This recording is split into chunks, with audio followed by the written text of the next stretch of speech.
Ladies and gentlemen, live from the West Coast, it's time for Ring Talk Live Worldwide. Hey, yo. For over 30 years, and still, your inside look into boxing and mixed martial arts. You know what? As long as she fights at 135 pounds, I don't care if she's injecting a horse demon into her eyeballs. Heard live around the world and brought to you by the World Boxing Organization. And now, live from the Ring Talk Studios in San Francisco, here's the host of the longest-running fight show in history, Pedro Fernandez.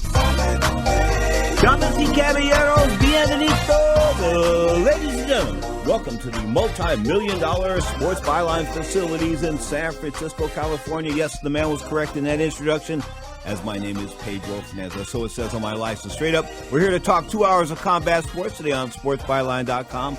iHeartRadio, Sirius XM Satellite Radio, of course, Channel 211. Lots of things to talk about in the world of combat sports. Keith Thurman, I'm told Scott Cuddy shaking his head up and down here that Keith Thurman will be here in hour number 2, so I'm looking forward to that. Of course, Keith Thurman just 6 days away from taking on Manny Pacquiao, the Filipino icon. That's right, the Filipino Flash. Call him what all the nicknames you can give him in the world, but the bottom line is he's 40 years old. We'll see what the 30-year-old Thurman has to say about Manny Pacquiao in hour number 2. We've also got Uriah Faber, the comeback kid. That's right, the California kid. Call him what you want, but another guy that probably should just stay away from the world of mixed martial arts. 35, 36, 37 years old.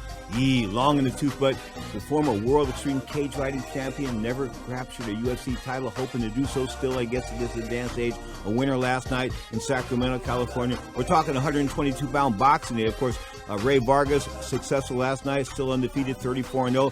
Can he rumble with Emmanuel Navarrete, the 27-1 WBO champion? Of course, they took out Dogbo, not once but twice. Straight up, 122 pounds looks hot. We're going to talk heavyweight division after the break.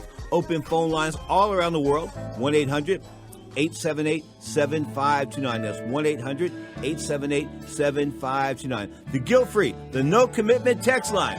Bug Scott Cuddy with this text line, 415-275-1613. The text line, once again, 1-415-275-1613. You're tuned to Ring Talk, live on Sports Byline, iHeartRadio, Sirius XM Satellite Radio, Channel 211, the Dan Patrick Channel. Straight up, this is Ring Talk. Now, more of Ring Talk with Pedro Fernandez. I'm just ready to get it on and crush this guy's skull.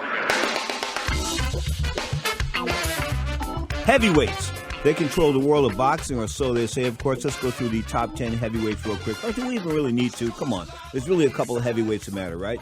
Tyson Fury, undefeated, the world linear champion. Deontay Wilder, the kid out of Alabama, the 2008 Olympic bronze medalist, the Bronze Bomber, 41-0-1. Of course, that draw, that controversial draw in December of 2018 against Tyson Fury, where he got licked like a stamp. He just did. I mean, he lost 10 rounds to 2, and somehow they pulled out a draw. I don't know, man. That was some ludicrous scoring. We'll just put it to you like that. Very generous to the hometown lad, or at least a guy fighting here in his home country. I'm talking about Deontay Wilder, because Tyson Fury won that fight hands down. I can't find anybody that says that Tyson Fury lost more than 2 or 3 rounds.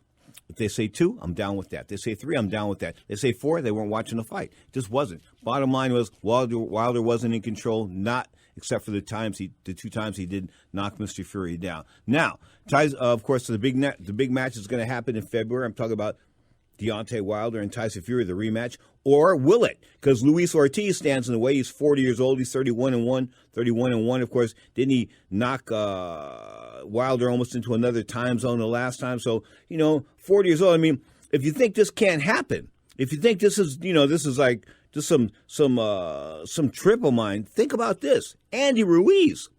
All right, 3 months ago, you wouldn't be telling me that Andy Ruiz will be the world champion. We call Tyson Fury the lineal champion, the linear world heavyweight champion, and that's true to an extent. But, he took a lot of time off, so he's sort of out of the picture. Right now, it's Andy. Andy's the man at heavyweight. That's all there is to it. And when you look at his record, I'll say it again, 27-1, lost that debatable decision in New Zealand to the the lackluster Joseph Parker. Of course, it was a lackluster fight to an extent, but he lost that close decision. I think it was a split or a majority nod. Anyway, that was in New Zealand, and he went 110-5 as an amateur. So all in all, he's 137 11 as a fighter as a lifetime. Good Lord, lifetime record, pretty good. Anyway, bottom line is, he is the man now at heavyweight. Now you look at the other guys, of course.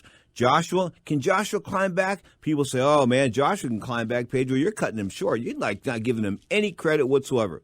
I'm not.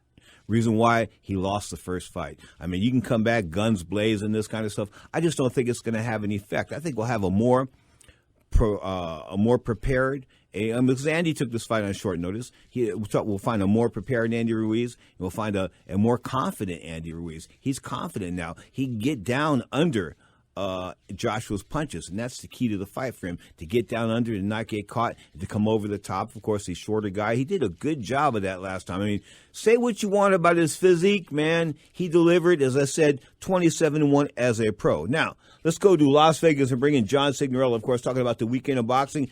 And Johnny, did Double S Shakur Stevenson deliver? He looked great in Newark last night. Third-round knockout over Alberto Guevara in front of his hometown of Newark, New Jersey, a place I'm very familiar with. Shakur Stevenson now turns to 12-0, 7 KOs, looking strong. Good body attack from Shakur last night. Yeah, but let's talk about the guy he fought. He was like the 19th guy in the last 20 days, right? That's true. I think it was the third or fourth replacement opponent for Shakur on that date. So what does that say we heard Larry Merchant talk about the hometown decision and how important that is for the sport of boxing to continue.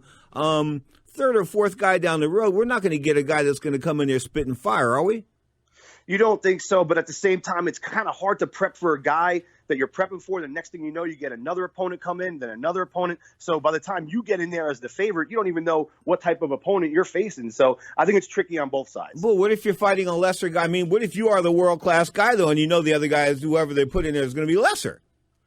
Absolutely. You go in with a much more stronger mental state. Okay, let's talk about the weekend in boxing real quick. Of course, the heavyweights were in action. Jermaine Franklin, is he anything to get to throw away my Viagra about? Get rid of it? No, not really. Next, we saw Daniel Dubai out there, Nathan Gorman. Daniel Dubai took Gorman out in 5 rounds. He looked good at heavyweight. That's one to mention for sure. Okay, and what about what about your favorite fighter? What's his name? Oh God, Joe Joyce, in a very boring decision win against Brian Jennings, who just didn't bring anything last night. And for Jennings, man, I always respected the guy, and he just doesn't bring it anymore, and he can't get his hands out of his pocket. Joe Joyce did not impress me last night, but he did win a very wide, unanimous decision over 12 rounds. But how can I put this? Mr. Jennings, never a guy that threw tons and tons of punches to begin with, and now he's just going over there and he's trying to get paid, man. That was just a night in Europe. Yeah, absolutely. He's going there for the paycheck. He didn't show any kind of determination to put himself in position to win. And Joe Joyce is a very plodding, slow heavyweight. He's a guy that's there to be hit, and he doesn't have very good hand speed. What Joe Joyce does have is good power and a decent chin. I'll give him that. But Brian Jennings did not take advantage of a very beatable heavyweight in Joe Joyce. Ray Vargas, is he the real deal at 122? I like the way he started the fight last night down the stretch, kind of started the run thing for me. Tomoki Kamita couldn't catch up with him. Ray Vargas won a unanimous decision over 12 rounds last night in Carson, California. Against Navarrete, I would think Navarrete would beat that style because he's a stalker, and I think he cuts the ring off really good and would take out Ray Vargas in a fight. Emmanuel Navarrete, of course, the WBO champion. There's another title holder out there, so there's going to be 3 these guys eventually go round robin, I think, no doubt about that. Now, let's go back to Shakur Stevenson just for a second here, okay?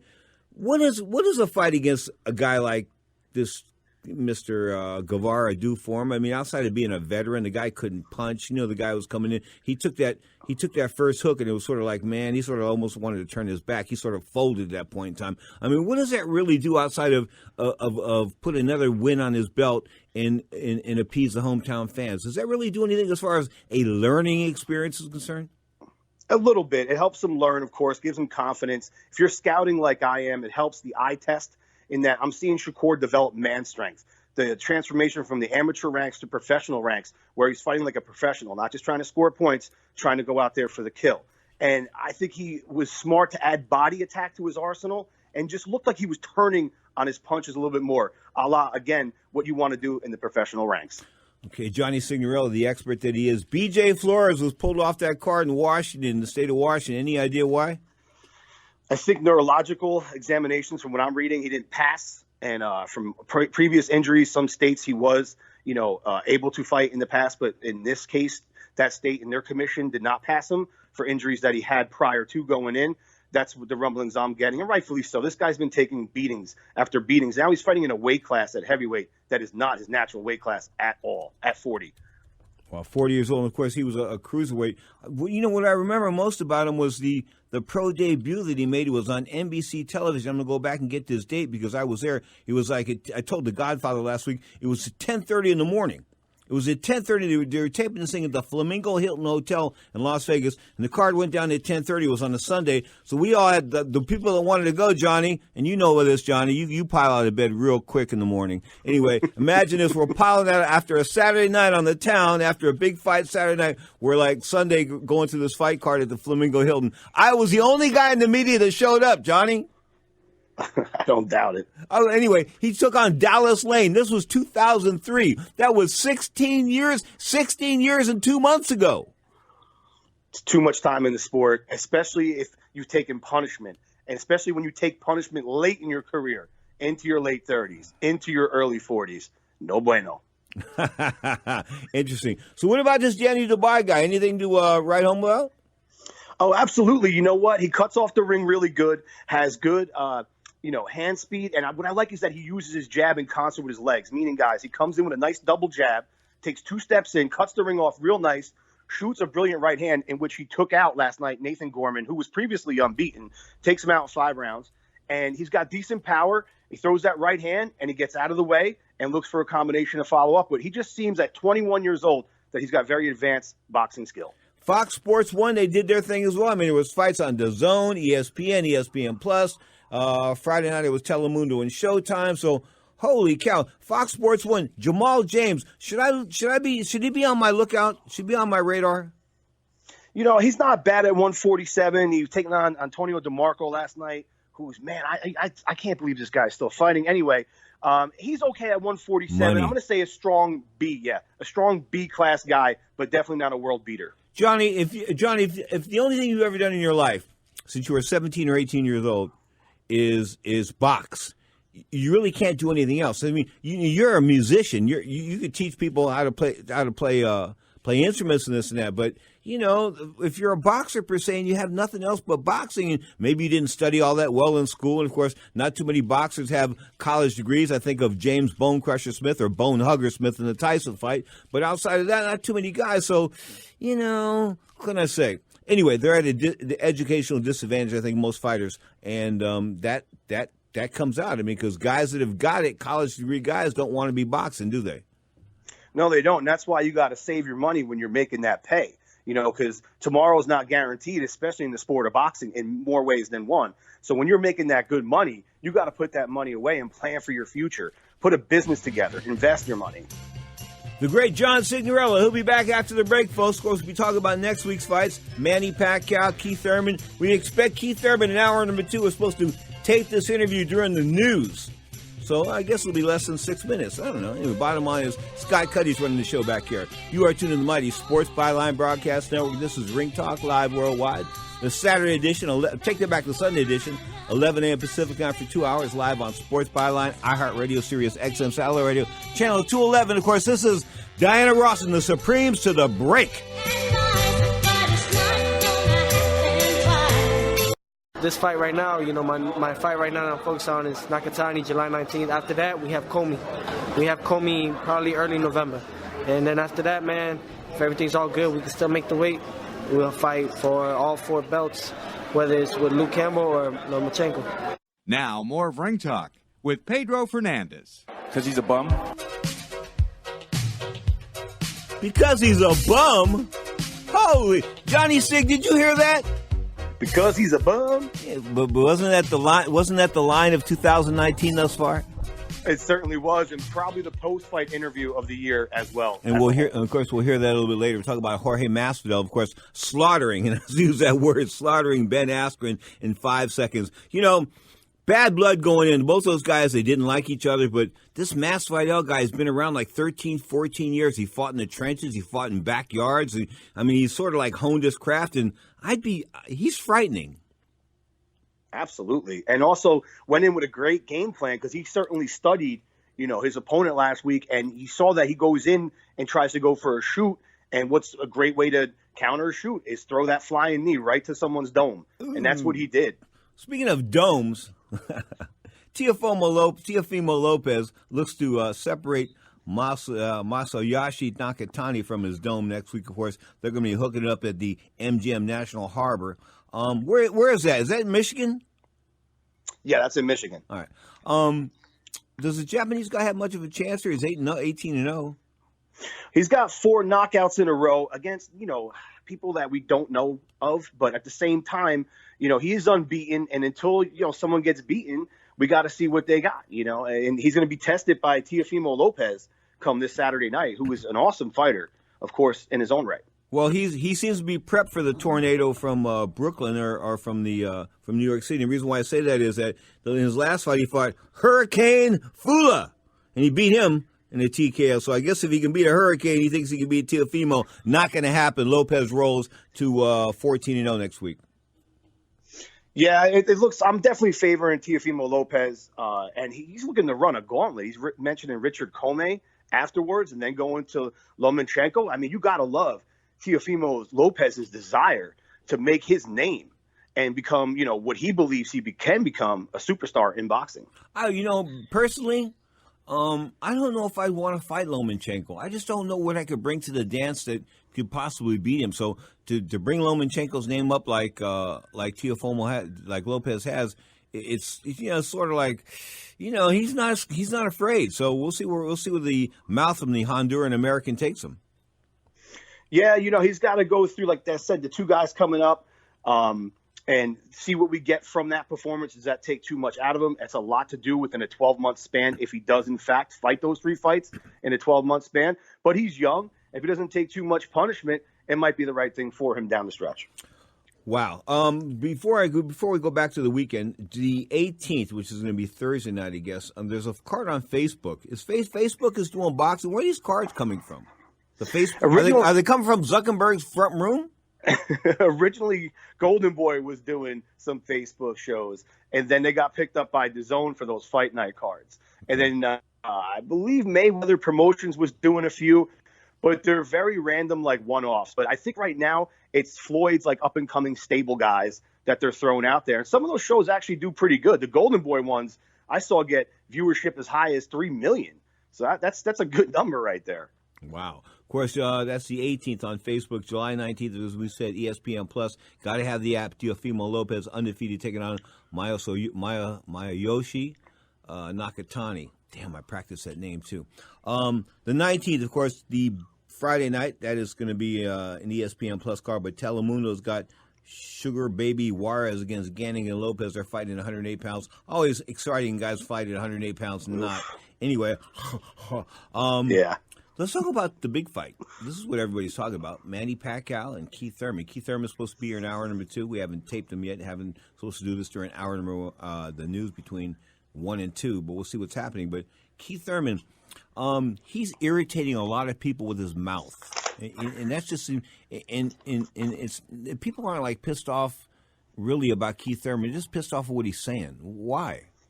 Because he's being delusional. He's pretending he's someone. He's claiming to be someone that he's not, talking like he's this big world beater, a destroyer. Look at the facts. No KO since 2014. Fought 3 times in the last 3 years. Hasn't looked good against, no disrespect to Josito Lopez. I respect him. East Coast guy, good, solid fighter. Man, he almost had Keith Thurman out. Keith Thurman shouldn't be struggling in his prime against guys on the way out that were never all that good to begin with. So I think that it's really confusing people and aggravating people because you're being lied to right in front of your face, and no one likes to be lied to. Well, come on. People have been, like 37% of this country thinks it's okay for people to lie because the president lies to you every day, so you can't say that. I knew we were going there. Yeah, you had to bring up come on, man. I'm just being real with you. But Keith Thurman, my thing, and I mentioned this with Socrates, the professor of pugilism yesterday, was that I think he's burnt out. I think he went into the forest one too many times and smoked. And listen, I know I smoked a lot of weed in my life. I know people that smoke a lot of weed, okay? I don't know anybody that smoked a lot of weed and sounds like Keith Thurman. Keith Thurman sounds like a guy that's either sniffed glue, PCP, or is punchy. You combine all three, maybe the weed, the punchy, and combine those two, and I think those are the residual effects, I think, of combat sports. I think that's the reason why he took the 3 years off, man. You know, I got to agree there, and I said this back in the day, and no disrespect to people who smoke pot, but he sounded like a stoner, you know, like a guy that's way burnt out. And I think that he got married and got domesticated, and which is great, you know, cheers to you for doing so. But I think in that time, he just he lost that hunger, man. He lost that hunger in Keith Thurman, I believe. And I think that Manny Pacquiao still has it. He still looks electric coming into the ring. Interesting, of course. No September opponent for Canelo, but Canelo's going in September. What's up? Yeah, I'm hearing right now that Kovalev is going to be fighting Anthony Yarde, who's an unbeaten guy and a good fighter at that weight class. I was really expecting that Canelo would get Kovalev come September, but, you know, I think it's a mandatory for Kovalev. So for Canelo right now, I mean, we know Demetrius Andre's out there, right? There's a couple guys out there. I don't think we get Triple G. I don't think we get Triple G until next year, if at all, ever, because Canelo does not seem interested in fighting Triple G right now. Is Kovalev an easy mark? At this point, for Canelo, absolutely. What does Canelo do best? He shoots to the body. He's got a great body attack. Where does Kovalev like to get hit the least, as we saw in the Andre Ward fights? To the body. It makes him quit. It makes him submit. And he's getting older, and he's shown that he could mentally be broken down. Canelo is a good pressure fighter, especially if he knows he has a mental edge over you. So I favor Canelo in that fight, and Kovalev being a mark for Canelo. Okay, so we still got that bet on for Dillian Whyte and Oscar Rivas? Oh, I'm looking forward to this one. Guys, this is a sleeper fight this weekend? Yes, we do. Dillian Whyte's going to take out Oscar. You know, everybody's saying that, man, but I'm hoping that this guy, he's Colombian, isn't he, Rivas? Yeah, he's Colombian, and we know about that Colombian power. Yeah, listen, I know about Colombian power. I got slapped by a Colombian girlfriend one time. She slapped me into another, zip code. Oh, no. Oh, yeah. You know, I think I said something in broken Spanish, and it came out the wrong way, you know, because in Spanish you say things backwards. In English you say them forward. And anyway, I got my Spanish messed up, and then she said, repeat it, and I repeated it, and pow! Oh, no. Yeah, you know, so I've got to learn. Shut your mouth, big mouth. Anyway, straight up, we have big fights coming up next week. Of course, the UFC rocking and rolling. Mr. Dillian Whyte is an overwhelming favorite over Oscar Rivas. I checked the scorecards. I mean, the odds on that one. Where's that going to be? To be announced. Where's that going to be, the Dillian Whyte card? That's on DAZN, and it's in London. DAZN picked it up last minute, and I was surprised that they didn't prior to, but I'm glad that they did. Dillian Whyte, 25-1, 18 KOs against Oscar Rivas, 26-0, 18 KOs. Guys, don't miss this one. Good fight in heavyweight division. So you want to double up on that? I mean, you know, if my guy, since your guy's so heavy there, you want to be 2-1 on the sodas here or what? Let's do it. And I'll even throw this one in. If Dillian Whyte ends him with a left hook, I want a little something extra for that. The signature punch, of course, going down July the 20th, and it'll be on DAZN. Check it out, folks. If you don't have DAZN, you're probably not getting enough boxing. That's right. Go to DAZN, DAZN.com. Check out their subscription rates. Lock them up. Get locked in there. Of course, you'll have DAZN boxing coming out of your ears, no doubt about it. Of course, ESPN Plus, the two apps that are hot and happening. Johnny Sig returns in hour number 2. This is Ring Talk live worldwide on the Sports Byline Broadcast Network, iHeartRadio, Sirius XM Satellite Radio, the American Forces Network, Cable Radio Network, Channel 2. I can keep going. iTunes, Stitcher.com, TuneIn.com. I'm running out of time. Bottom line is, next up, we're talking UFC. That's right. Uriah Faber and Jorge Masvidal in the house on Ring Talk live worldwide.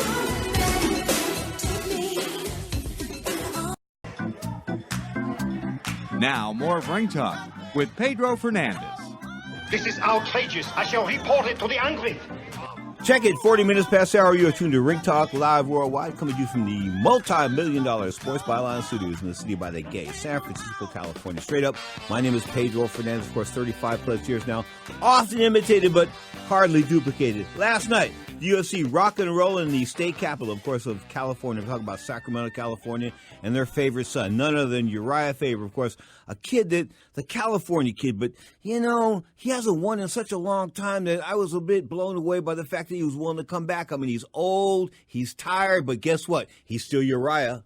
Ladies and gentlemen, referee Mike Beltran has called a stop to this contest at 46 seconds of the very first round, declaring the winner by knockout, the California Kid, Uriah Faber.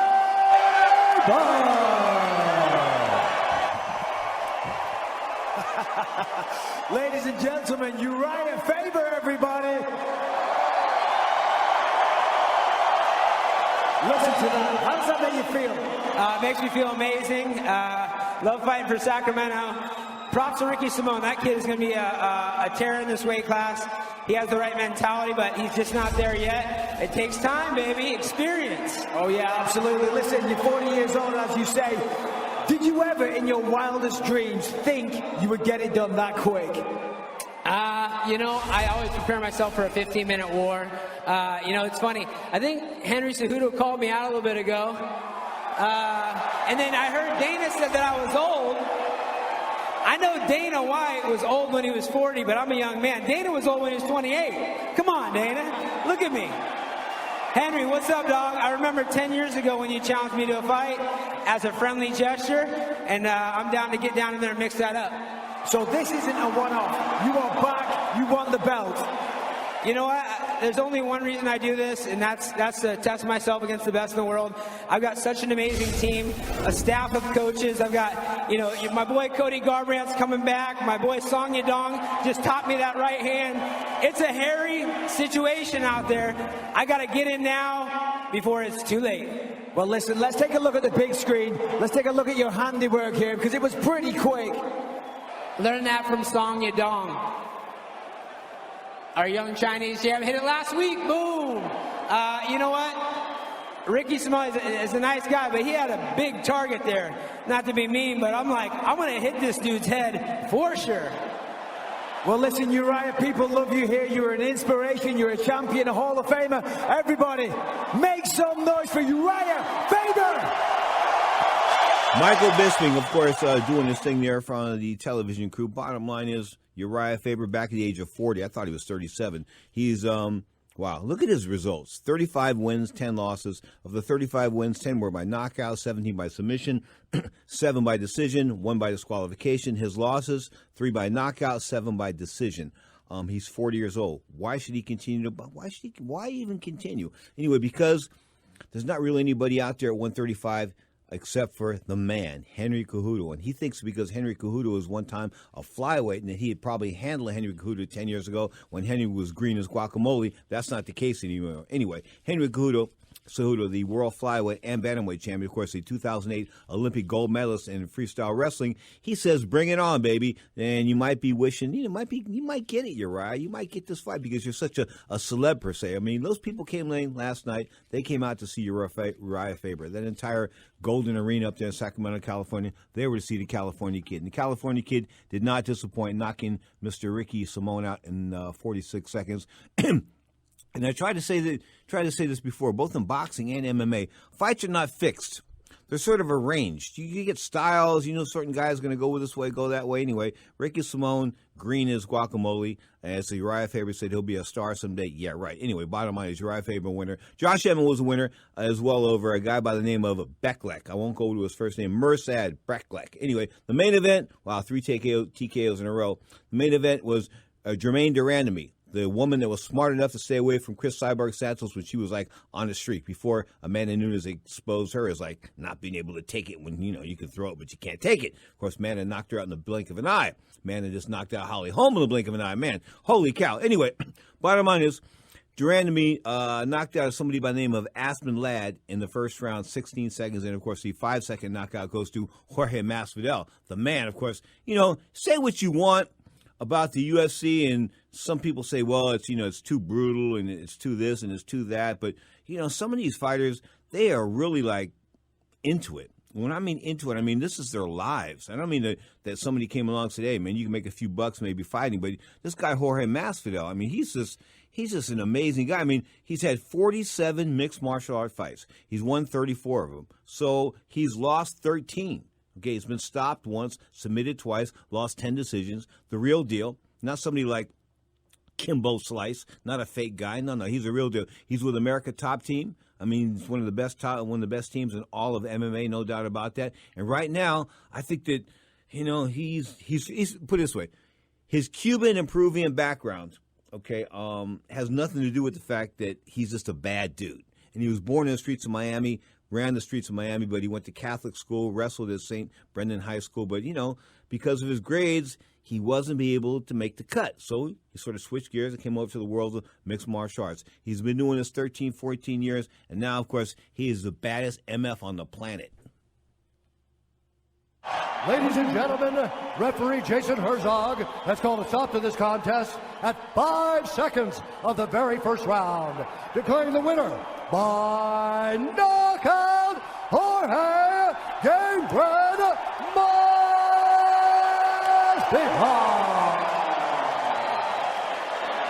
I'm here with the winner and the new owner of the fastest knockout in UFC history at 5 seconds, and Jorge, it really wasn't 5 seconds. It was about a second and a half or 2 seconds. The other second is the referee getting to Ben and rescuing him. You said it best. But I want to take this time on a personal. Thank God Almighty for this journey, man. It's been an amazing journey. 16 years I've been doing this at this level. I want to say hello to my daughter Ava, my son Macho Man, and Jade. I wasn't with them for 4th of July because I had to handle business. I love you. I'll be there soon to celebrate. And American Top Team, Dan Lambert, Steve Mako, Mike Brown, Molo Wall, Paulino Hernandez, Jesus Gallo, Johnny Eblin, Sidney Outlaw, Nate Coy. These are people that helped me make this moment possible. I really wanted to beat his ass for 14 minutes and 30 seconds, but it didn't get to happen. Whatever. Now back to business. I don't want to say nothing about Ben, so don't ask me nothing because I got nothing nice to say. So my mother told me if you don't got nothing nice to say, don't say it. So we're going to skip Ben questions. Why the flying knee? Because he's a bum. As you time that, I mean, that is as perfect a flying knee as has ever been executed on planet Earth. That dude was talking wild, man. I had to show him that there's consequences sometimes. There's some bad out there and you don't want to wake him up. You should have kept your mouth shut. I probably would have beat you up in the second round, but I'm so happy, though. I just want to thank God again for this journey. I'm coming for that belt. I don't know who's fighting next to it or whatnot, but you guys know who deserves that belt. That's 16 years of hard work. You guys know who deserves that belt, man. I'm here to fight. I'm not the best at cutting promos or the IG, but I can fight, man. Congratulations, sir. You guys are welcome for ending that dude. Jorge Masvidal, ladies and gentlemen. You guys are welcome for ending that dude. Holy cow. We're talking about Ben Askren. Of course, Ben came in undefeated, 21 fights, most of them happening in Bellator and or Asia. I mean, he was an accomplished fighter, accomplished wrestler more than a fighter, but he was unbeaten. And people thought that, including myself, thought that maybe his style could, be successful, although not exciting, in the world of the UFC. Well, he came over here, he fought Luke Rockhold. I thought there was a bit of a controversial fight. I thought Luke was pounding on him like Luke should have been arrested for beating on him so bad. And then, of course, the fight turned around real quick. Boom, was over. And the referee may have pulled a boot there, may not have pulled a boot. But the bottom line is Ben Askren lived to be undefeated until he walked into the octagon, of course, with Mr. Masvidal last week. And it lasted 5 seconds. It was a proven, how can I put this? It was a proven... Listen, when you study a guy, and you study him and study and study him, you can see guys when they make moves, when they do certain things, when they go to step in a certain way. I used to watch old VHS tapes. That's how old I am. I used to watch old VHS tapes of guys in Golden Glove tournaments around the area and this and that, and try to scout them that way. And once in a while, most of the time it was a waste of time. But once in a while, you'd be able to pick something up that the guy would do something, and when he did something, you knew he was vulnerable, or you square himself up, maybe switching this and that, and you jumped on him right then and there. And there were a couple times when these films did work for me. For the most part, it was just a waste of time, and all I was doing was watching guys that, it just created anxiety. Anyway, there's no anxiety in the world of Jorge Masvidal, 34-13, the baddest welterweight on the planet. I mean, who else is talking about welterweights right now? I mean, Tyrone Woodley? Come on, Tyrone, give me a break. Holly Holm. The aforementioned Holly Holm. Did I mention her already? Of course, Holly Holm, of course, handled by Lenny Fresquez. Of course, Lenny Fresquez, the promoter extraordinaire out of Albuquerque, New Mexico. The man that convinced Holly Holm into fighting Miesha Tate instead of taking on the Ronda Rousey rematch. Of course, at that point in time, Holly Holm was undefeated. 4-0 in the UFC or 3-0 in the UFC, and then she knocks out or she drills. I mean, she just drills Ronda Rousey. All of a sudden, she's the biggest thing in the world, and instead of getting a rematch like Dana White wants to do, instead, Lenny Fresquez does this. You know, Holly's a very hot commodity right now. She can fight wherever, anywhere, really. Really? Anywhere she wants. Well, guess what? She's not fighting in the UFC anymore because I think that she's worn out her welcome there. And she shouldn't be fighting anymore. I mean, come on. Great record as a professional fighter, no doubt about that. 38 fights, 33 wins, a couple of losses, a couple of draws, maybe 3 draws and a couple of losses, a no contest here and there. Bottom line is, she was a bad chick, no doubt about that. But she's long in the tooth, man. I mean, long. She's 37 years old. She'll be 38 in October. I mean, that's way long. Of course, her kickboxing record, she had 22 fights, 14 wins, 7 draws. 7 draws. How do you have 7 draws? You're politically connected and you have a good promoter with you. Because to have 7 draws in 14 wins, that means, come on, man, that's beyond the pale. But then again, I'm trying to tell you what was going on is they were giving Holly Holm the benefit of the doubt in fights down there in the New Mexico area. As a mixed martial artist, she is now like 17 wins, and at 17 fights, she's got 12 wins. All of those losses have come in the UFC. She's 4-5 in the UFC. When she was rocking and rolling, she was on top of her game. She was a hot commodity. But guess what? Instead of making that hot commodity, go out there and do some commercials, because she's a good-looking girl. She can sell stuff, I'm telling you. She's a good-looking girl, and she's pure. I mean, she's pure. I mean, she's not a skank that's running the street or nothing like that. The preacher's daughter sort of lives up to that nickname or her moniker, the preacher's daughter. She's that clean. She's that pristine. So she's got a great she got the ability to sell, but you don't keep fighting her. And they keep fighting her. I saw that picture of Lenny Fresquez and some of the Holly Holm crew there, Octagon side, when she got knocked out in the first round last week against Amanda Nunes, and they were sitting there like they were a little bit stunned. Why were you stunned? I mean, what was the shock there? I mean, come on, man. There was no shock going into that. You've got a 37-year-old girl that's going in against a girl that's in her prime, a girl that knocked out the monster that's Chris Cyborg Santos in her last fight in the very first round. She's on her roll. She's hot right now. Amanda's like amazing. They call her the GOAT. Why not? Women's MMA has not been around that long, but she has to be considered the greatest of all time at this point in time. But Amanda, where does she go from here? 145, 135, the rematch with Cyborg? Cyborg doesn't want it. Can you blame Cyborg? Would you want to fight her against a girl that knocked you out in the first round after you went like 17 years and never losing a fight? Good Lord, that must be hard to swallow. You're tuned to Ring Talk live worldwide to the nightclub. More of Ring Talk with Pedro Fernandez.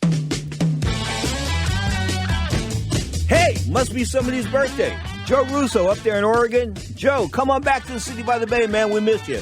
And we hope you quit smoking soon as well. Bottom line is, happy birthday to my man, Joe Russo. You are to the mighty Sports Byline Broadcast Network. This is Ring Talk live worldwide. If you're listening on the Sirius XM satellite radio, of course, channel 211, the Dan Patrick channel, they don't carry hour number 2 of Ring Talk Live worldwide. So you can go over to iHeartRadio and hit the Sports Byline channel, or you can go to sportsbyline.com and check out hour number 2 of Ring Talk Live worldwide. Of course, hour number 2, we'll talk mixed martial arts and boxing. Johnny Sig will be back as well. We'll hear from a little Ali and his counterpart. I'm talking about the guy that doesn't get any credit for the Ali-Frazier encounter. I'm talking about Joe Frazier. Joe Frazier, the man that won that first encounter against Muhammad Ali, March 8th, 1971. Of course, passed away, liver cancer. Muhammad Ali and Joe Frazier, the 2 greatest fighters of all time as far as the big box office was concerned. Nobody can really sell a ticket to those 2 guys. We'll talk about that and more in hour number 2. Of course, the big fight next weekend, Manny Pacquiao, Keith Thurman. Keith Thurman, we're supposed to tape something. Keith Thurman's on hold. I'm told I'm going to tape him in between the news here, so I'm looking forward to that. And got a couple of questions. You can hit me up on the text line real quick and text me a question if you want me to hit it with it, and I will give you credit for the question. 415-275-1613. So we're hoping to get this all done. Keith Thurman unplugged and have him in hour number 2. That is the plan as we rock here in these Sports Byline studios. If you are listening to us for the very first time, this is Ring Talk Live worldwide. 35 plus years now. 36 years come September. Often imitated, but never duplicated. I am the undisputed heavyweight champion of the radio. There's no doubt about that. Join me for hour number 2 of Ring Talk Live Worldwide. You know, there's a million things that you can be doing right now. 1,000,001. And you listen to Ring Talk Live Worldwide. So Pedro Fernandez thanks you from the bottom of my heart. Bottom line is, this is hour number 1 of 2. Hour number 2 continues at sportsbyline.com. The executive producer, the man in charge of all the stuff here at the Sports Byline Studios, my man Scott Cuddy. Until next time, until next hour, this is Ring Talk. Cause I love you so.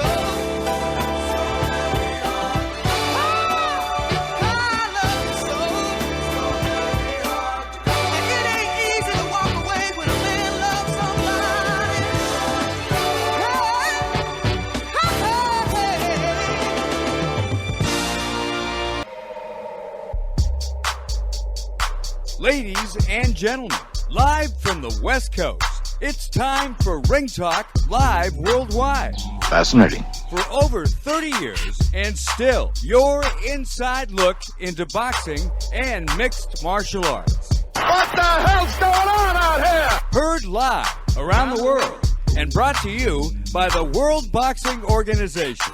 Yeah. And now, live from the Ring Talk Studios in San Francisco, here's the host of the longest-running fight show in history. Down goes Frazier! Down goes Frazier! And Thurman is as poised as can be! Pedro Fernandez. Damas y caballeros, bienvenidos. Ladies and gentlemen, emanating live from the Sports Byline Studios in San Francisco, California. Check it, sports fans. This is Ring Talk Live Worldwide.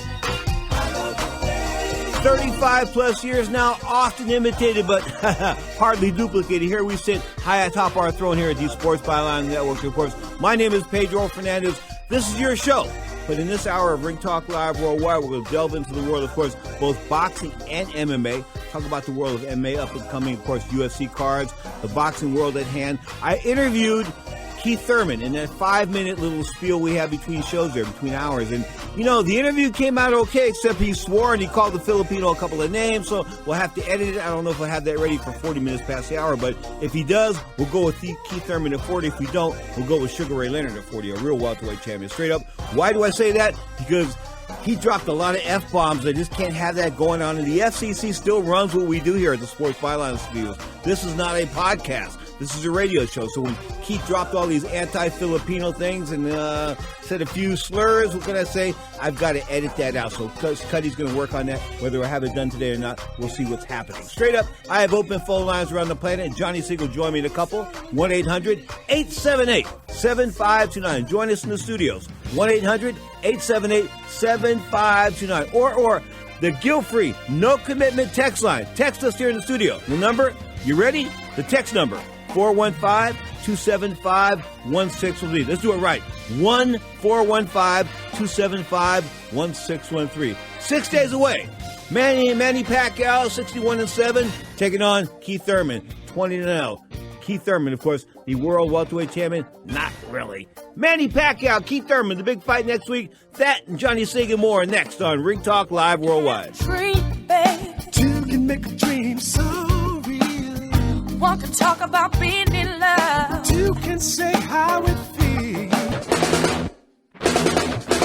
Now, back to Pedro Fernandez with the MMA Hour. I don't want to predict this fight, but, you know, I'm going to promise that I can give a good fight, you know, to make people happy, and I just do my best. 61-7, 39 KOs, 40 years old, 70 bouts, a pro since 1996. I'll check it out just for a second here. I'm talking about Manny Pacquiao, of course, the Pac-Man. Call him what you want, man, but you never call him unexciting. 1995, he turned pro in the Philippines with a unanimous win over a guy named Edmund Ignacio. So he'll be in the record books for one thing, being Manny Pacquiao's first opponent. Of course, Pacquiao won titles at 112, 122, 126, 130, 135, 140, 147. He won all these weight class belts, but the bottom line is, you know, he still isn't, I think, in the Roberto Duran status as far as I'm concerned. But maybe that's because I'm generational and I'm from the Duran generation. Bottom line is, my co-host here is not from the Duran generation. Am I wrong in saying that Manny Pacquiao hasn't earned his props as far as being a Duran type of guy, that all those weight classes were sort of like you could put asterisks next to him because he didn't fight really the best guys of those weight classes, Johnny Sig? I can agree with you. You know, Duran is his own, exceptional career in itself. And, Manny Pacquiao has his own accolades. I mean, obviously, when he came on the scene against Marco Antonio Barrera on HBO, got everyone's attention. But I tell you what, there was a run there when he took on De La Hoya as an underdog, right? And everyone was saying that De La Hoya was going to beat him. I'm like, you guys are crazy. I've seen this guy in Manny Pacquiao do some tremendous things, even though he's much smaller. De La Hoya, to me, he fought him at the right time in Manny Pacquiao. And then he starched Ricky Hatton in 2 rounds in his next fight and then went to war with Miguel Cotto when Cotto, I believe, was at his peak. And those guys fought one hell of a fight. So those 3 fights right there, I think, really define how when people think of Manny Pacquiao, they look at those 3 because those, to me, were his 3 biggest wins. Okay, his 3 biggest wins. And do Flintstone vitamins play a role in those 3 biggest wins? Well, that's an interesting question because now if you look at the resume, post-mortem, those aforementioned guys, there is not many knockouts there at all. I mean, you got to, fast forward from when he took out Miguel Cotto in the 10th round of their fight in 2009. You got to go all the way up until about 2018 to where he stopped Lucas Matisse. So, yikes. So I think to answer your question, Pete, yeah. Okay. Cotto told me we were sitting in Cartagena, Colombia in 2010, 2011, somewhere around there, maybe 2012. And he told me he'd never been hit that hard in his life. And I said to him, do you think Pacquiao was on steroids? He said, he didn't say yes or no. He said, I don't know.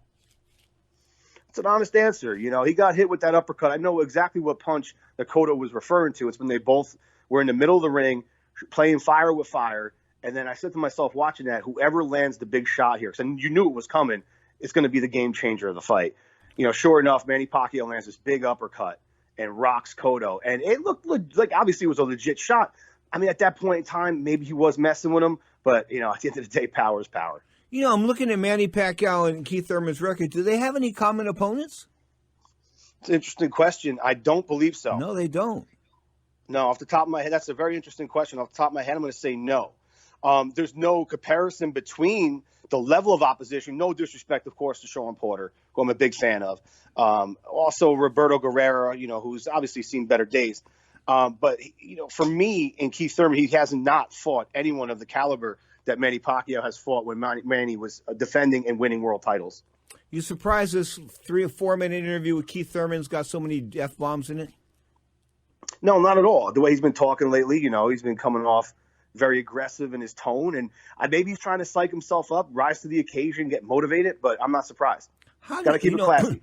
He was off 3 years. He wasn't looking all that good before he went out 2 years for that hiatus, call it what you want, hiatus vacation, where he went off into the woods and smoked a lot of weed.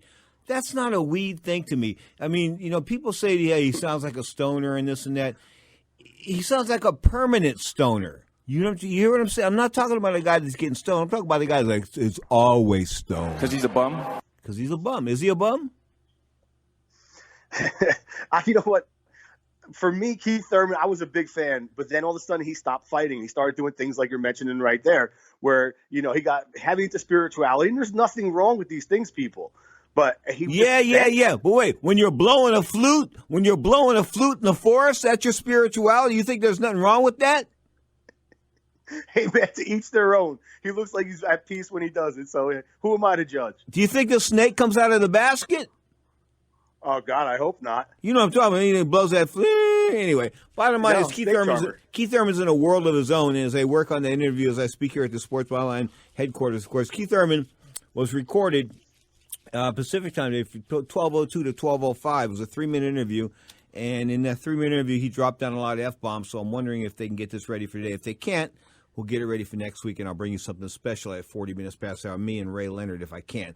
Dig that one up. Bottom line is, Manny Pacquiao, in your mind, is going to win this fight, huh, Johnny Sig? Yeah, I think that Manny Pacquiao's experience, like we were talking about, and of course, he still has fast legs and fast hands. Keith's never seen anything like that, and Keith likes to use his legs, and Manny's very good at cutting the ring off. So Keith's not going to be able to deal with, in my opinion, what Manny Pacquiao can do by stopping him from moving around the ring so much like other guys in the past could not. 29-0, 30 years old. How do you combat that? Tell me, you can use that, the hand and the foot speed's enough to beat that? Youth? I think the power of Pacquiao is definitely going to show up here, because if you look at what Keith Thurman did in his last fight and against Styles makes fights, I get it. And maybe he's more motivated to fight Pacquiao than he was in his last effort against Lopez, right? But Lopez rocked him, almost stopped him. Manny Pacquiao catches him flush with one of those nice hooks that he throws, or straight shots like he got Hatton with. Yikes. Interesting. I'm looking at his resume, and I'm not all that impressed. Of course, the Lopez fight last. Lopez was 36-7 coming in. To call him a journeyman would have been not a stretch. Danny Garcia before that was undefeated, 33-0. He did beat Danny over 12 rounds with a split decision. Sean Porter won a unanimous nod. Porter was 26-1. Luis Collazo, he stopped. Robert Guerrero, unanimous nod. Leonard Bundu, a unanimous nod. Julio Diaz retired by the corner. But the bottom line is, he's not a big knockout puncher here, and he's a bigger guy. So, what gives here, Johnny? What does Keith Thurman bring to the dance? We're talking about all these things that Manny Pacquiao can do. Mm-hmm. What can Keith Thurman do? Well, that's an interesting question, and I tell you what, following Keith Thurman as I did from the crib, he's a very good boxer, and he can be very aggressive and have a good jab when he wants to. But unfortunately, when he faces guys that have a better skill set than he had fought prior to, he struggles a little bit with the confidence, uses his legs too much, and doesn't shoot 1-2s. Keith Thurman at one point in time was knocking guys out. Obviously, he doesn't do that much anymore. I think it's been about 5 years now. 2014. He's not a sharpshooter. He's not a guy that can, in other words, anybody, usually, just most guys, if they catch you with a clean shot, a clean bang, they're going to rattle your cage really, but he doesn't seem to rattle too many cages of late. No, not at world-class level or B+ and above. No, he doesn't. All right, Danny Garcia. Is Danny Garcia still a force at 147, the Philadelphia kid? Yeah, it could be. Danny's got that left hook, He's an exciting fighter, and, he gets in there and he engages with you. And I wish he would fight more frequently. But at 147, he can definitely be a name. The reason why I bring him up is a guy named Bernard says, and it's not Hopkins from Philadelphia, says he should go back to 140. He's getting older now, though. That's tough. And that's one heck of a division. Look at Regis Prograis down there, Jose Ramirez, Maurice Hooker. There's a lot of good fighters down there that are young and hungry. The 147 guys, at least, I think Garcia could be competitive with because they're getting a little bit older. So what you're trying to tell me is that he would get annihilated at 140, but just take a decent ass whooping at 147. There you go. Oh, man, Johnny Sig, you are too much. No doubt about that. You're to the Mighty Sports Byline Broadcast Network. John Signorella, of course, hosts the Ring Talk Live Worldwide page at youtube.com. Want to tell them about that, John? Yeah, search us on YouTube. Type in Ring Talk Worldwide. Of course, next segment, we're talking MMA and boxing, of course, live here on the Sports Byline Broadcast Network. Open phone lines around the planet. You can join us if you like. 1-800-878-7529. That's 1-800-878-7529. Or the no commitment, guilt-free text line. The number, the text line, text us in the studio, 1-415-275-1613. The text line, once again, 1-415-275-1613. You're tuned to the Mighty Sports Byline Broadcast Network.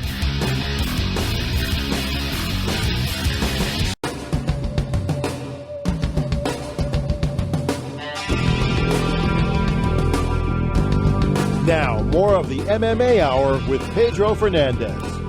AT&T just shot me an email. Not happy with it, but the bottom line is they are AT&T. What can I do, man? I am their whore. Bottom line is, yeah, you are. If you're a client of AT&T, you're nothing but, yeah. Anyway, bottom line is you are tuned to the Mighty Sports Byline Broadcast Network. Talking mixed martial arts for the most part, and boxing, of course, this hour. Open phone lines around the planet, 1-800-878-7529. That's 1-800-878-7529. Manny Pacquiao, of course, and Keith Thurman 6 days away. The Keith Thurman interview is unairable, at least from today's perspective. Scott Cuddy will clean it up and have it ready for Saturday. So the Saturday edition of Ring Talk Live Worldwide. Did you know we air Saturday? If you're listening to this is the Sunday edition. Sunday airs for 2 hours, beginning at 11 a.m. Pacific time, right here on the station you're listening to it, okay, or the internet platform you're listening to. And, of course, Saturday's 1 hour, and then Sunday's 2 hours. So the Saturday show, we'll bring in the cleaned-up Keith Thurman interview, as I just didn't feel real confident in putting an interview like that on the air because he's dropping F-bombs here and there, and he said some slurs against the Filipinos and that. So we'll try to clean that up. As you know, this is a PG-rated show. Yeah, right. I try to stretch you. Johnny, we try to push the envelope, but there always is the FCC. Tell them. Absolutely. Got to keep it classy, keep it PG. It gets tough sometimes, but we do our best. Okay. What about Omar Figueroa Jr.? Is he a prospect that people don't need Viagra for? isn't it crazy that he's still unbeaten? Like, when you think of his name, you think he suffered a loss, but he hasn't. He's 28-0 with 1 draw and 19 KOs. You know, Yordenis Ugas, who he's taken on the undercard, which is not a bad undercard to Thurman and Pacquiao, by the way. Tough fight. You know, I'm looking forward to it. We see what we get. Ugas is tough. He's a good fighter. He beat some pretty good guys. He beat Ricky Burns. He beat DeMarco. He beat Guerrero. You know, he beat Molina Jr. So he's beat some decent guys along the way here. Yeah. Omar Figueroa, not bad at all. He comes from a fighting family. His brother's also a solid fighter, fast hands, you know, both guys. And he's always in entertaining fights. He doesn't crack much. But I tell you what, though, he shows a lot of hand speed, and he throws a lot of punches. The aforementioned Shakur Stevenson, the winner last night in his Newark hometown, of course, he was shown on ESPN, I believe. But Gervonta Davis, is he the natural rival for this guy? Those guys, they seem to be on some type of collision course. Are they, or is it just my imagination? No, absolutely. And that would be great to see that flesh out because both kids are young. They're both extremely talented and in a very talented-driven weight class. And I think that's the natural progression for them to meet down the line. I think Shakur needs a little bit more work in the professional look of boxing, but he's making that transition really good from amateur, and I think we get that fight hopefully within the next year. Davis being the current WBA super featherweight champion, of course, that means 130 pounds. And, of course, Shakur Stevenson at 126. But the guys don't like each other. I've seen some tape of Stevenson going to camp with Big Mac and Terrence Crawford. So he's taking this definitely seriously. Has he cleaned up his out-of-the-ring persona? I think so. You got guys like Andre Ward around you, Terrence Crawford. I mean, you got guys that are legends to make it in Crawford. And, of course, Andre Ward, what he accomplished in his career. You know, you got these great, brilliant minds around you, and I think that's going to influence you to take you to the next level and clean up your act for sure. Andre Ward, brilliant for signing with Dan Goosen and the rap guy from Houston. You think that was brilliant?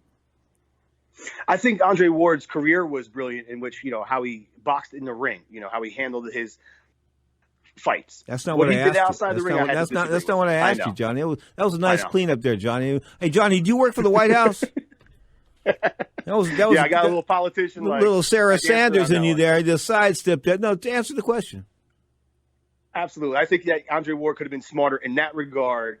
And sign with better promoter. He should have been a bigger household name. How about I say that? He should have been the household name. When he was undefeated and beating those guys on Showtime, like Mikhail Kessler and those guys, and almost shutting them out. Okay, he should have been a boxing god on every network. Should have been in the New York Times, all that kind of good stuff. He was an Olympic gold medalist. He could have piggybacked on Ray Leonard. He had the family. He was real. He wasn't, unlike some other guys that I just mentioned, Olympic gold medalists who were out cheating on their wives and this and that. I mean, I'll tell you this. I would be almost willing to throw my life down that Andre Ward has never cheated on his wife and he doesn't do drugs and he doesn't drink. And he really is the SOG type of guy.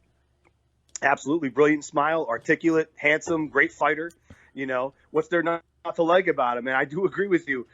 Under maybe a different promotional outfit, he would have definitely been a household name in a superstar. Well, I mean, think about him with Bob Arum or Don King. Yeah, great point. Bob Arum would have been a perfect marriage. I mean, holy cow! Yeah. What about?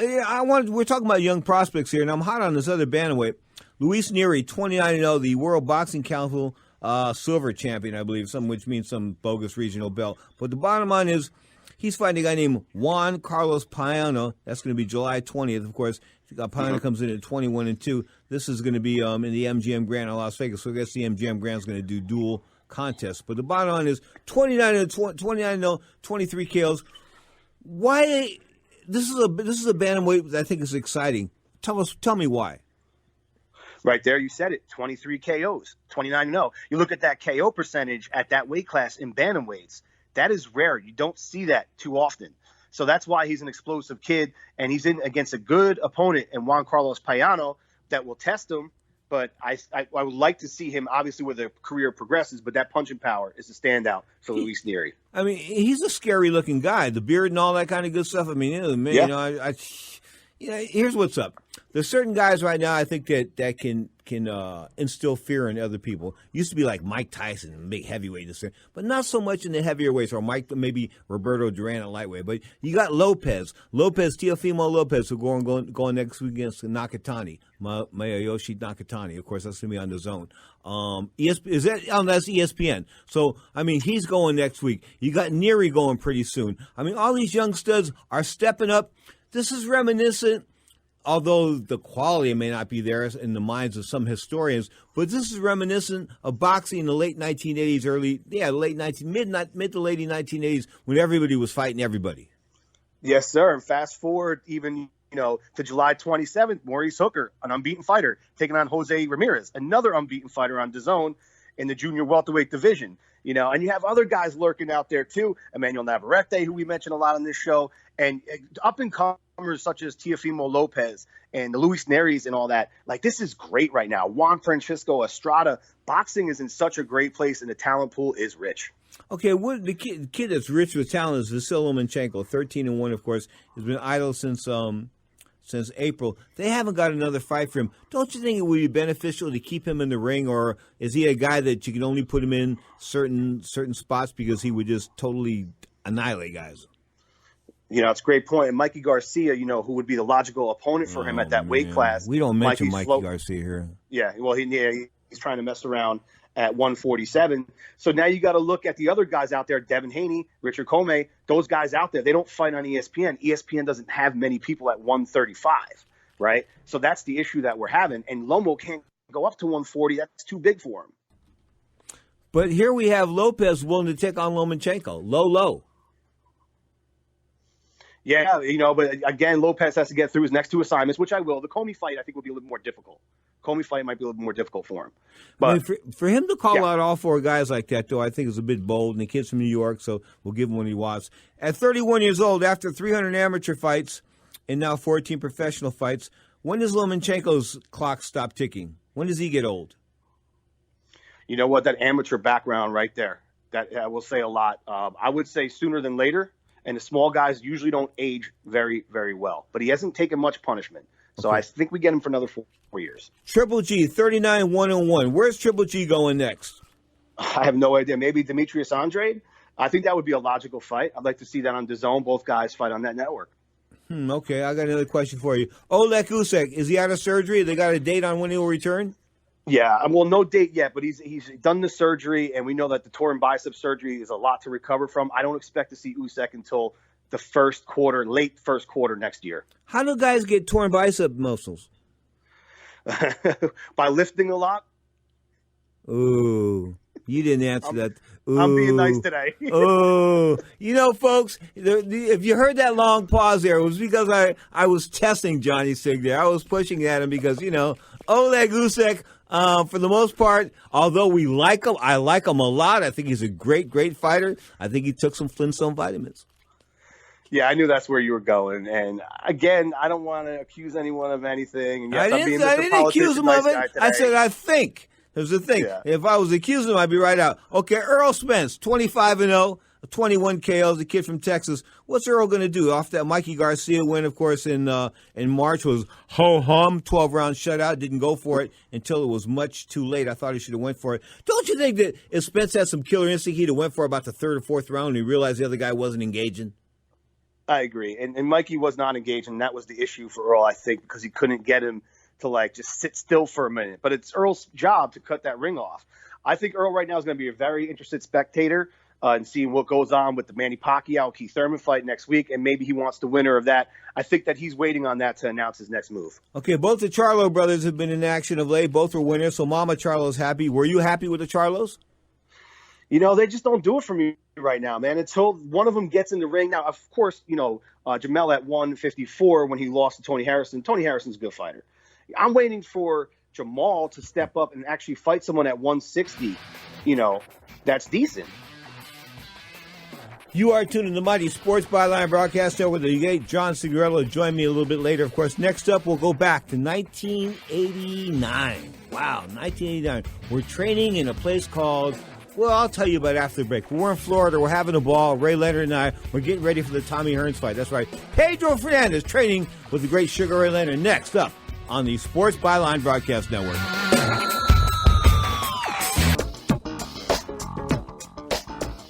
Now, back to Pedro Fernandez with the MMA Hour.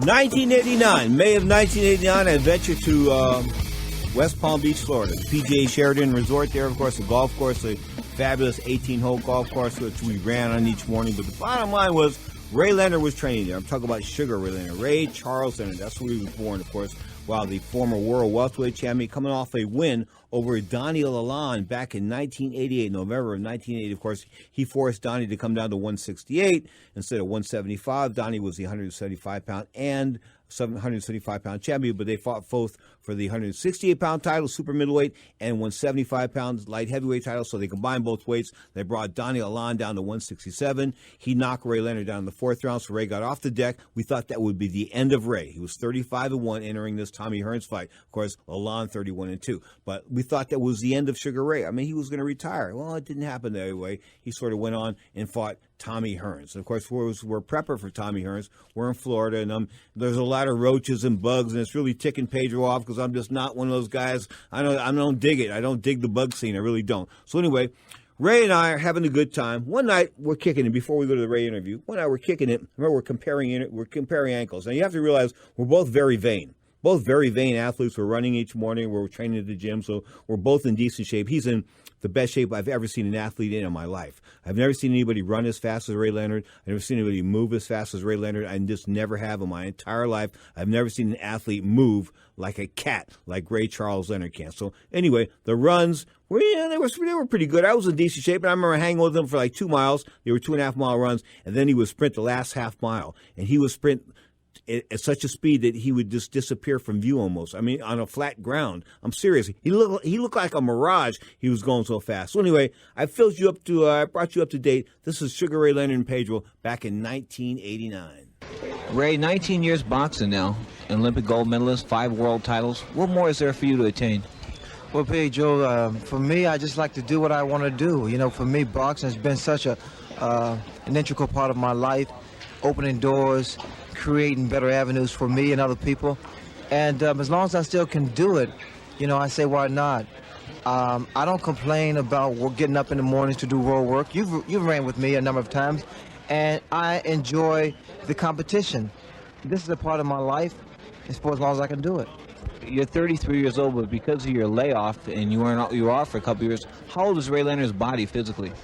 Well, you know, I never put an age on my body because I think once I do that, I limited myself to the duration of time I have left in the ring. I put no relevance to how old I am. I think it's just a matter of how I feel. I think it's a matter of what I exhibit in the ring and outside the ring. That pretty much equates my age. The hunger is still there? The hunger is always there. People fail to realize that I love to win. I love the challenge. I thrive on winning. I thrive on victory. And if that wasn't the case, I wouldn't be in here working out as hard as I do. I wouldn't be taking my body through rigorous workouts, training, road work, dealing with the media, the scrutiny of exploitation. I wouldn't deal with that. Okay. If Little Ray or Bobo, you've got two boys now. Little Ray is not little anymore. He wears your clothes or you wear his? Well, I wear his. Well, you know, to be honest with you, I don't wear his clothes anymore. I think he's a large. I'm still a medium. Okay, what if Little Ray or Bobo wanted to box? Would you approve of that? You know, that's a very interesting question. If he really wanted to, but I also would make him realize the comparison would be too much. You're talking about peer pressure for young people. That's an enormous amount of pressure because of comparison to his old man. I wouldn't want to see that happen. And thank God, Little Ray has his own mind. He's more musically inclined. He loves athletics. He more so wants to play basketball and football. What about Bobo? He's quite a character. If anything, Bobo, Jarrell, I don't know. He's very precocious. I think he has the ambition and the talent to be a politician. Ray, if either of them had repaired retina, had a damaged retina and had it repaired, how would you feel about letting them box again? You know, Pedro, that is too hypothetical to even say because, you know, being a parent, naturally you fear the risk factor. But I think in order for my son to be happy, he has to do what he wants to do. If it's productive, you know, people say, well, Ray, it's inexplicable that you returned to the ring. You suffered an injury, a very serious injury. But I think we must appreciate medical technology, the advancement, arthroscopic surgery. You have a lot of people, a lot of athletes that suffer the same injury, football, baseball, soccer, every type of physical contact sport. But because of who I am, because of the individualism of my particular sport, I am pretty much singled out. You told me before that you're an amateur ophthalmologist. I think I am, because from personal experience, personal evaluation, I think being a spokesman, I think I've been able to understand the anatomy of retinal surgery. In your own words, you've created your own destiny. You've through free agency. How did that start? Well, I've watched great fighters in the past without naming them, and I've always said, you know, what happens afterwards? Because I've always hated the term boy, although a lot of people don't mean it the way they say it, but I think it's the tone of voice that you use, or my fighter. And, you know, and my fighter is boxing terminology of saying, you know, I represent this young man. But sometimes I have problems saying, that's my fighter. You know, that's who I represent. And I never wanted the one to say, that's my fighter, because I'm no one fighter but my own. Is Andrew Maynard your fighter? Andrew Maynard is my client. He is my protege. You know, sometimes we have a tendency to stumble and say my fighter, but I think it's what's from the heart that people are able to perceive what you really mean. Okay, Maynard's an Olympic gold medalist. You've got another kid down there, a Canadian named Dan Sherry. He's looking pretty promising. Well, Dan Sherry, you know, he's a young man that I also have high hopes. And there are people that say, well, these guys are just ordinary fighters. Well, with the exception of Andrew, because of his Olympic exposure. But one thing about it, if anything, I prefer to have a young man that is self-motivated, that has self-discipline, that's productive, that's clean-cut, as opposed to having a guy that's world beater. Because the guys that I have are very decent young men. You've easily almost made $100 million in the ring. Where will it stop? You're taking it one fight at a time, am I right? One fight at a time. You hit it right on the head. One fight at a time. People say, well, Ray don't know when he quit. His ego and his arrogance and this and that makes him continue. That's right. That's what makes me who I am. Because if you didn't have confidence in yourself, you can't make it in this world. Let it be business or athletics. You got to have some type of confidence. Okay, let's talk about the rematch with the hitman from Detroit, Thomas Hearns. We're about a week away now. How do you feel about this fight? This is the first time that you've fought in the guy again that you've already beaten. I feel great. You know, I've been working on a variation of styles with variation of opponents and challengers.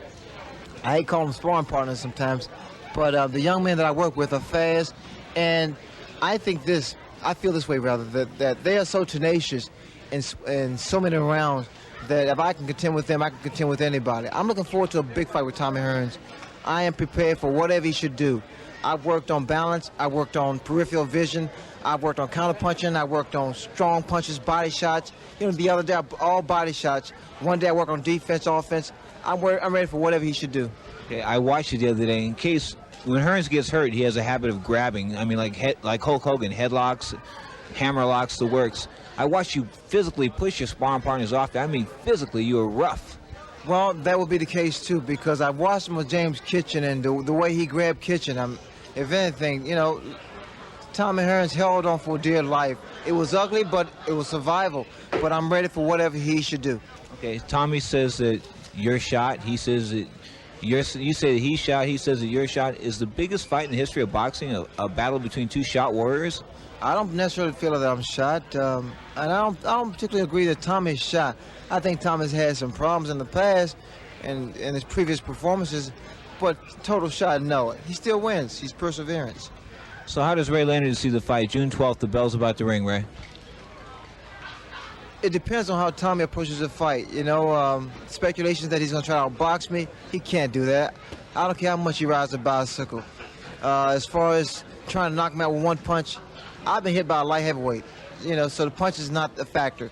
If anything, if you had asked me this question 3.5 months ago and I wasn't training, then I have a problem. I don't have a problem with Tommy Hearns.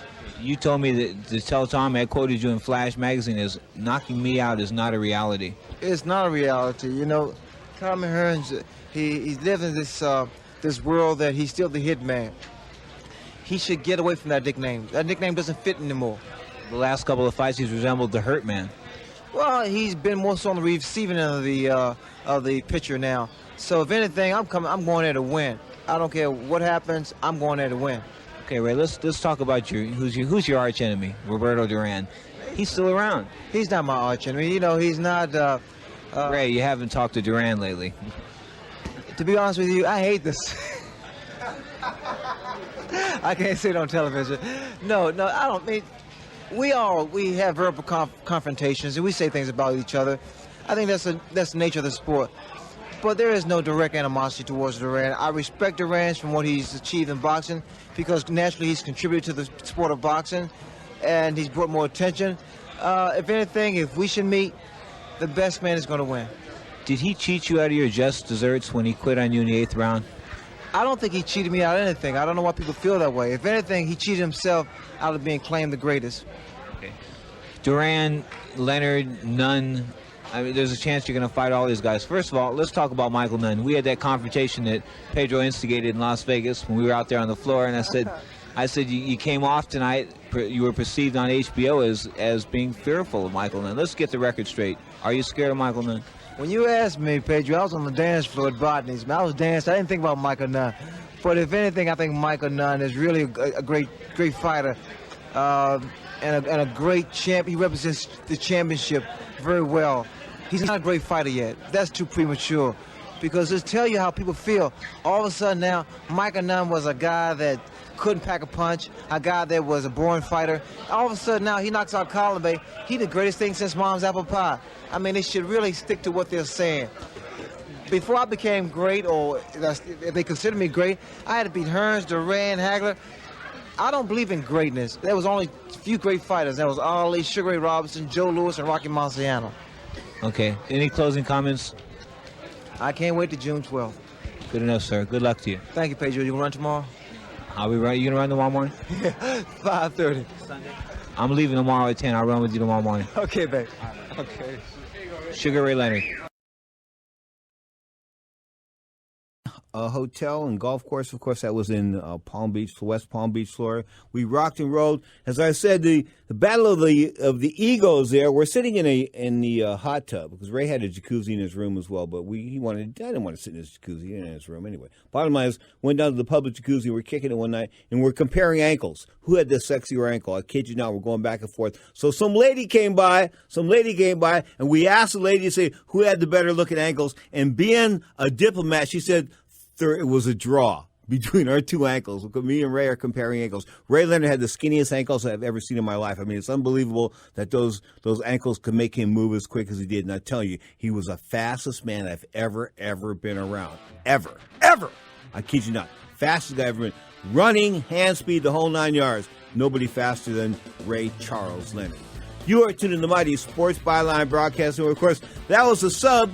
Yeah, pretty good sub for Keith Thurman. We'll bring back Keith, of course, on the Saturday show. Keith Thurman will be your Saturday at 11 a.m. Pacific time right here on the Sports Byline Broadcast Network. Don't forget, Keith Thurman, Saturday, 11 a.m. Pacific time right here on Sports Byline. You are tuned to the Mighty Sports Byline Broadcast Network, iHeartRadio, and, of course, Sirius XM Satellite Radio. You're listening to the MMA Hour.